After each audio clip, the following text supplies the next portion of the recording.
watching Canadian Muslim News on Muslim Network TV. From Toronto, Ontario, I'm Catherine Bullock. Assalamu alaikum and greetings of peace. How to green the mosque and manage waste. We will talk to the advisor of Enviromuslims, Faizan Ahmed. But first, some news headlines. Canadians facing the brunt of inflation. Muslim family denied access to Manitoba Waterpark due to modest swimwear. Racist incidents on the rise in Newfoundland and Labrador.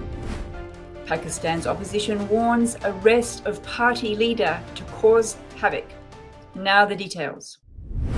Data released today by the Angus Reid Institute shows 75% of Canadians are facing financial worries because of inflation. According to the data, more than half of Canadians are unable to manage unexpected expenses higher than $1,000.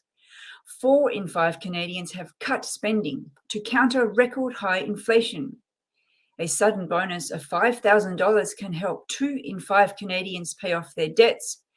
1 in 10 Canadians would use this money to cover daily expenses.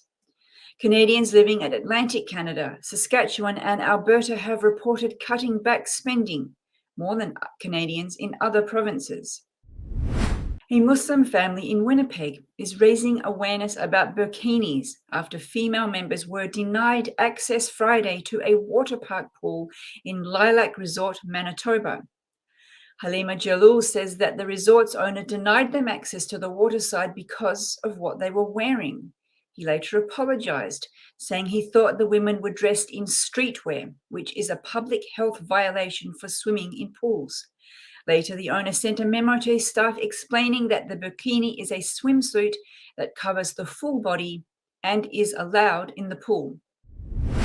Leaders of a Newfoundland and Labrador anti-racism group are calling on municipalities to do more to respond to racist incidents after a viral video on TikTok captured a man yelling and using the phrase white power. Sobia Sheikh, co-chair of the Anti-Racism Coalition of Newfoundland and Labrador, says to a media source that events similar to the TikTok video keep happening. She says the attacks show a pattern targeting racialized people and religious minorities in Newfoundland and Labrador. According to statistics, police reported hate crimes peaked in Canada in 2020 and 2021. Pakistan's opposition leaders warned Monday that authorities would cross a red line if they arrest former Prime Minister Imran Khan. Khan was reported on Sunday under the Anti-Terrorism Act for comments he made about the judiciary. Hundreds of people gathered outside Khan's house Monday, ostensibly to prevent police from reaching him. Over the weekend, Pakistan's media watchdog banned television channels from broadcasting live addresses by Khan, saying he was spreading hate speech. Khan swept into power in 2018. The former cricket star promised to sweep away decades of corruption. But under his rule, the International Monetary Fund suspended a $6 billion loan program, causing economic turmoil. During his tenure, Khan also lost the support of the military. And that's it for the news. Last year, we talked to somebody from an organization called Faith and the Common Good about a project they're in partnership with another organization called Enviromuslims about a project called Greening Canadian Mosques. For an update, we are joined by the advisor to Enviromuslims, Faizan Ahmed. Assalamu alaikum and welcome to the show. Walaikum salam. Thank you for having me. Now, I mentioned this project, Greening Canadian Mosques. For those of you, for those of our audience who might not remember, please give us an update on what the project is about. Of course. So during the pandemic, we released this unique program called Greening Canadian Mosques with the focus on having sustainability within our Canadian masjids. And so we partnered with the Faith and the Common Good for this, and we are receiving funding from the Olive Tree Foundation. And the main goal of this program is to provide Canadian mosques, their congregation and their staff, just more resources and information to educate themselves on environment, sustainability, and how they can improve that within the congregation members themselves and their facility. And we try to educate the imams, the congregation, the staff, so that they can do this not only within their facilities, but also within their practices in their home environment. How have you reached out across Canada to get in touch with the different imams and mosques? So we've actually reached out to the Canadian sorry. Canadian Council of Imams? Yes, that. Um, we've actually reached out to the Canadian Council of Imams, and mostly like word of mouth and networking. Like one imam reaches out to another imam. We have like a good network of. We have some Muslim brothers and sisters that know imams, or their friends know imams, and then that's how we just reach out to another like masjid one by one. What kind of information are you providing them? Pretend I'm an imam. Well, I guess I'm a woman, so pretending, oh yeah, this is project. What are you going to tell me? So we basically try to understand what the masjid's current environment and sustainability, I guess, current level is, and what the engagement is with the crowd, with the congregation staff that's coming in. So, for example, like when we reached out to a local masjid here, Islam, they had already some engagement with environmental. They were looking to improve their environmental sustainability within their masjid, and so it was easier for us as to like just go in, engage with the youth, see what the mosque needed, and in this case, like they were looking to improve their composting and looking at bringing about a new waste management provider. And so we ended up looking at their waste systems, and then speaking with the local staff and finding a new waste provider that also not only reduced their cost but also helped decrease the amount of waste that they were sending to landfills. I want to ask you about that, but just one prior question. Did you have any conversations with imams who didn't understand why this mattered, or who were resistant, or who thought it was going to be too difficult? Yes, so some imams that we talked to, or some staff that we talked to, found that this would just be adding more work to their plate. And they thought they would be more costly, and like some congregation members won't agree to it. So how we pitched that was letting them know that Islam, like through the Quran and through Hadith, actually promotes environment and helps promote sustainability. And on like from the financial aspect of it, we were not looking to hire any paid staff, but mostly like through volunteers and through the youth who visit the masjid, they can be more engaged with the mosque. So not only will they be helping the mosque become more sustainable, they will also be spending more time at the masjid and helping green the mosque from inside. Were you surprised, given the Islamic emphasis is on being good to the environment? Were you surprised to get such kind of feedback? Can you repeat rephrase the question, please? You said that Islam emphasizes environment. So were you surprised that people were saying this is going to be too hard, and you had to kind of quote Quran to them? Did that surprise you? No, because I guess like change is difficult for everyone. So like if some people are just used to their current processes, so I can understand why bringing about a change might be difficult for them.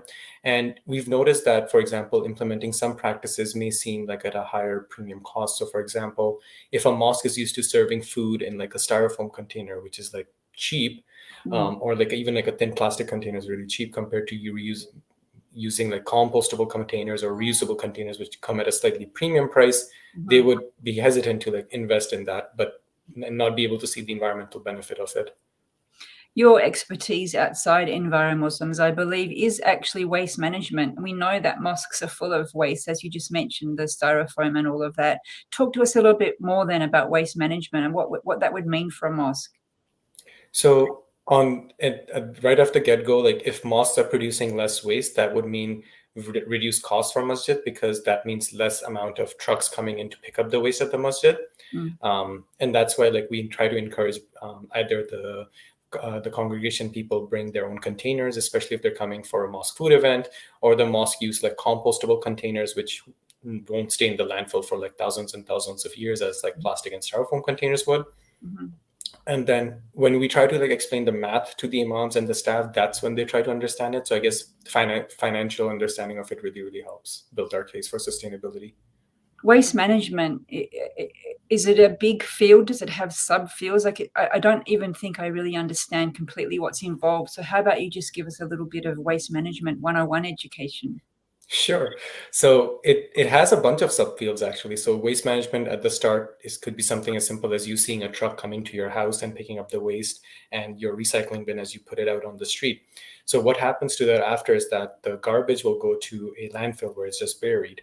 The recycling that is actually picked up is sent to a facility where it's separated, and then that recycling is sold into the market, and Mhm. that those the market then uses that to recreate products. So for Mhm. example, like the paper that you throw in your recycling bin can be recycled into new paper. The Mhm. plastic that you put into can be recycled into a new material.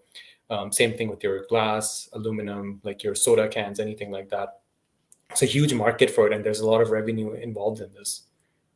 Do mosques get any of that revenue? Are they able to tap into that? No, so the mosque or like local like residential customers don't. It's the waste management companies that do, and then they are depending on contracts, they can help offset your collection costs like to the mosque or to your, like the local residents. So you're talking about what are called the three R's: reduce, reuse, and recycle. Correct. Yes. How are you able to get the? I think recycling is probably easier to grasp, but do you also try to impart the reduce message to the mosques, and if so, how?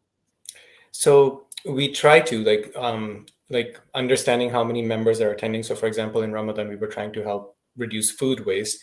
So we were trying to pitch the idea of like understanding how many members are actually going to come to the masjid instead of ordering a lot more food, order as much as needed so that there's not a lot of food wastage.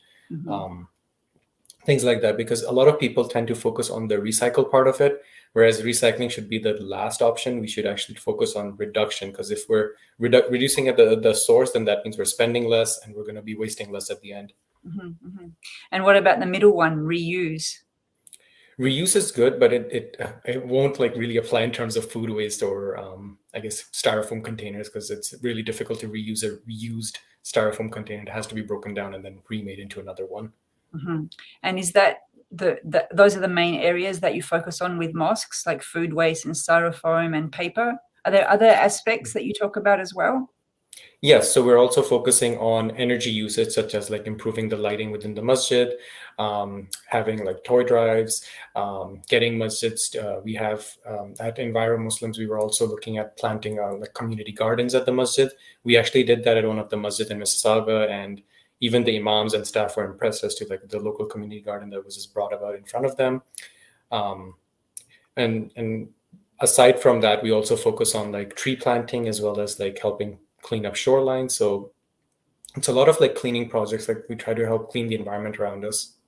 It's a lot of work with a lot of volunteer power. If someone wants to Yes. get involved, how would they?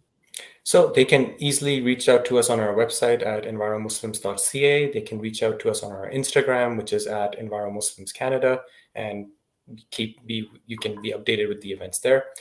We have a tree planting event actually coming up in October, on October 29th actually. So definitely reach out to us on Instagram if you want to get involved with that. Well, thank you very much for coming on and telling us about this really important work that you're doing. We commend you for it. Thank you. Yeah, thank you so much for having me. Thank you for watching. If you like what we do, please share, like, and subscribe. Stay safe and God bless.